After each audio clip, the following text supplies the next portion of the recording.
وەڵامدانەوەی پرسیارە سەردەمیەکان بەرجی دووەم نووسینی مامۆستا محەممەد فەتحوڵڵا گولەن.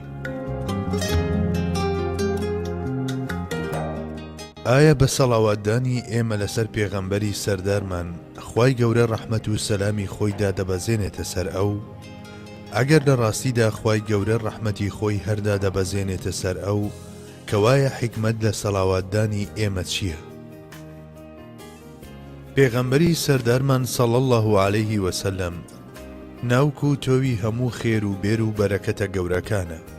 ئەوە ڕێگەی ڕاستان نیشان دەدات و ئەوە کە ڕاستترین ڕەچەشتێنی کردووە و ڕێی بۆ کردوونەتەوە و بەرەوڕێی ڕازڕێنمونی کردوون.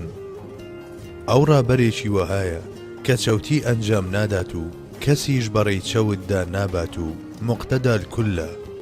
بەشێک لە خێر و چاکەی هەموو ئەو کەسانەی لەسەر ئەم ڕێگان نورینە ڕێدەبڕن بۆ ئەو زاتەش دەنووسرێت کە بووەتە هۆکاری دەرکێشانی مرۆڤەکان لە تاریکیەوە بەرەو ڕووناچی.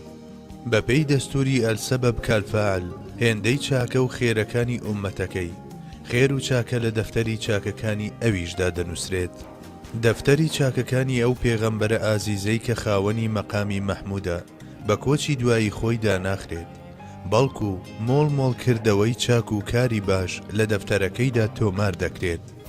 پلەو پایەی هەتا بێت بەرز دەبێتەوە و سنووری بازنەی توانستەکانی ڕۆژانە فراوانتر دەبێت و ئینشاءالله هەموو ڕۆژێک مافی ئەوە بەدەست دەهێنێت کە شەفاعەت بۆ بەشێکی زیاتر لە ئومەتەکەی بکات. بەرمەبنای ئەمە پێویستە ئەم بابەتە لە دوو گۆشەی جیاوازەوە خوێندنەوەی بۆ بکرێت. یەکەم، ئێمە بە سەڵاواتدانمان لە دیداری پێغەمبەری سەردار صلی الله علیه وسلم بەڵێن و پەیمانی لەگەڵدا نوێ دەکەینەوە و بە عەریزەی داواکاری ئومەت بوونەوە دەچینە خزمەتی. واتە دەڵێین یادی تۆمان کردەوە و بیرمان لێ کردیتەوە، نزە و پاڕانەوەمان لە قاپی خوای گەورەدا بۆ بەرزترکردنەوە و گەورەترکردنی بەهای تۆ کرد. جا لەم ڕووەوە ئەم نزە و پاڕانەوەیەی ئێمە لەبەر ئەوەی بەنیەتی ئەوەوە کراوە کە مەقامی ئەو کەسە بەرزتر ببێتەوە کە خاوەنی مەقامی مەحموودە، دەبێتە هۆی فراوانتربوونی بازنەی شەفاعەتی ئەو صلی الله علیه وسلم. بەم شێوەیەش کەسانێکی زیاتر دەتوانن سوود لە بازنەی شەفاعەتی ئەو وەربگرن. دووەم، دوعا و پاڕانەوەی کەسێک لە خوای گەورە بۆ بەرزکردنەوەی پایە و بەهای پێغەمبەری سەردار صلی الله علیه وسلم بۆ ئەوەیە کەسەکە خۆی بچێتە بازنەی پارێزگاری ئەوەوە. بەم جۆرە بازنەی شەفاعەتی پێغەمبەری سەردار صلی الله علیه وسلم سەبارەت بەو کەسەی دوعاکە دەکات فراوان دەبێت. بەرمەبنای ئەمە زیاتر لە پێغەمبەری ئازیز ئەوە ئێمەین کە ئاتاجین سەڵاوات لەسەر گیانی ئەو بخوێنین. بەو هانابردنەمان بە ئاشکرا ئاماژە بۆ بوون و گەورەی ئەو دەکەین و بچوشی و هیچیەتی خۆشمان ئاشکرا دەکەین.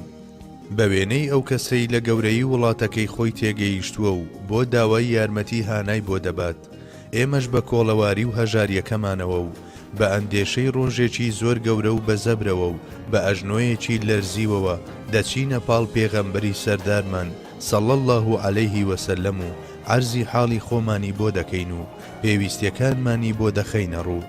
خوای گەورە جەلە جەلالوه لەو کەسانەمان بجێڕێت کە بەر شەفاعەتی ئەو محەممەدە صلی الله علیه وسلم دەکەون کە خاوەنی شەفاعەتی هەرە مەزنە. با لەم بابەتەدا موژدەیەکیشتان پێ بدەم. دەگوترێت هەر یەک لە پێغەمبەران شتێکی بەتایبەت داوە بە ئومەتەکەی. پێغەمبەری سەردارمان صلی الله علیه وسلم سەبارەت بەمە دەفەرموێت ئەو شتەی من پێشکەشی ئومەتەکەمی دەکەم هەڵم گرتووە بۆ ڕۆژی دوایی، ئەو شتەش شەفاعەتی منە.